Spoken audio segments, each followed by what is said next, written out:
আচ্ছা, ক্ষতিপূরণ দীর্ঘী ভবন বা ক্ষতিপূরক দীর্ঘী ভবন জিনিসটা কি?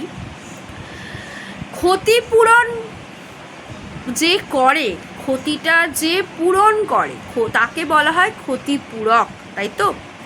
তো ক্ষতিপূরক দীর্ঘী ভবন হচ্ছে যখন বাংলায়, আমাদের বাংলা ব্যাকরণে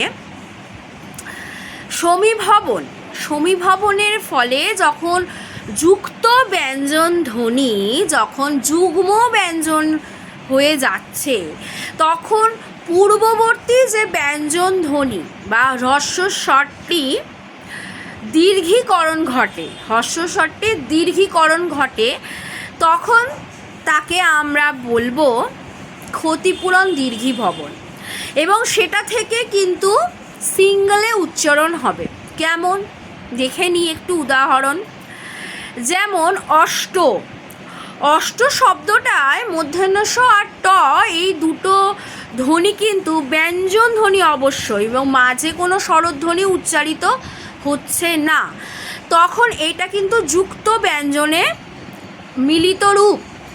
যুক্ত ব্যঞ্জনের মিলিত রূপ হলো অষ্ট, সেখান থেকে যুগ্ম ব্যঞ্জন হচ্ছে যেটা হলো অট্ট, অটয়ে টয়ে অট্ট, সেখান থেকে হলো আট।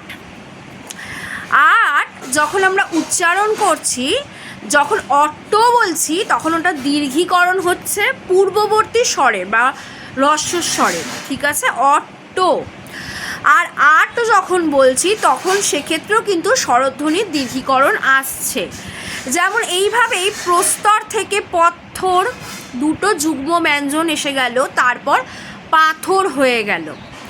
ভক্ত থেকে ভত্ত থেকে ভাত, হস্ত, হত্ত, হস্ত থেকে হত্থ থেকে হাত, তাই তো? আমরা এইভাবে যুক্ত থেকে যুগ্মে যখন আসছি, তখন যদি পূর্ববর্তী হ্রস্বস্বর বা ব্যঞ্জনধ্বনিটির যখন ক্ষতির পূরণ ঘটছে বা দীর্ঘীকরণ ঘটছে, এবং সেটা যখন সিঙ্গেলে 3 নম্বরে এসে যখন সিঙ্গেলে উচ্চারণ হচ্ছে, তাকে আমরা বলবো ক্ষতিপূরণ বা ক্ষতিপূরক দীর্ঘী ভবন। আশা করছি বোঝাতে পেরেছি।